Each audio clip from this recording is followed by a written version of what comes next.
1985 թվականի հունիսի 2-ից մենք ենք ստեղ ապրում, ինձանից հետո ինձանից առաջել են ապրողներ եղել, այս կողքից ընտանիքը նույնիսկ սովետի ժամանակվանից օրդերով ստացած տունը։ Երկրորդ հարգի վերջի տունը Սարգսյան Ամալիկանց տունը նույնպես։ Մնացածս գործանի կողմից օրդերով հանակացան ենք ստացել, որպեսզի ժամանակին տուն ստանանք գնանք։ Ի դժբախտություն մեզ սովետը քանդվեց եւ մենք մնացինք օդում կախված։ Այդ ընթացքում բազմաթիվ առիթներ են եղել, որ մենք դիմենք հանակացանի սեփականաշնորհման իրավունք ձեռք բերենք, մեր դիմումները ճանապարհին չգիտես ինչպես կորել է։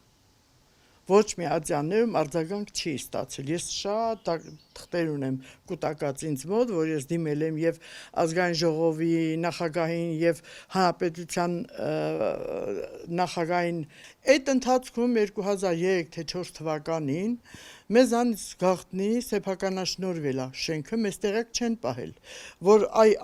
մարդ, այսքան տեղը որ զբաղեցնում է, արժե այսքան ռուբլի։ Մուծեք դառնա ձերը։ Մեզ ոչ մի բան չեն ասել, գաղտնի սեփականաշնորհել են, մի բավականին ժամանակ հետո իմացել ենք, որ սեփականաշնորհել են, ահագին այդ մարդին գրեցինք, չեկավ մեզ հանդիպման,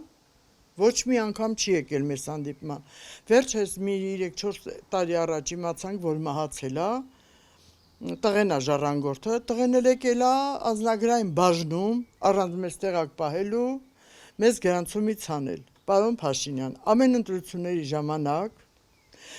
բոլոր անդամները, ինչքան որ ընտրությունների տեխնատություններ են լինում, գալիս են դուռ ծեծում, մուրում, ընտրությունները մեզ խափում են, որ ձեր հարցը կլուծեն ու գնում են։ Վերջապես այս հարցը պետք է լուծվի, թե չէ։ 15 ընտանիք ապրում են օդից կախված վիճակում։ Եթե կգնա ձայնս պարոն Փաշինյանին, խնդրում եմ, ես իր ընտրողն եմ,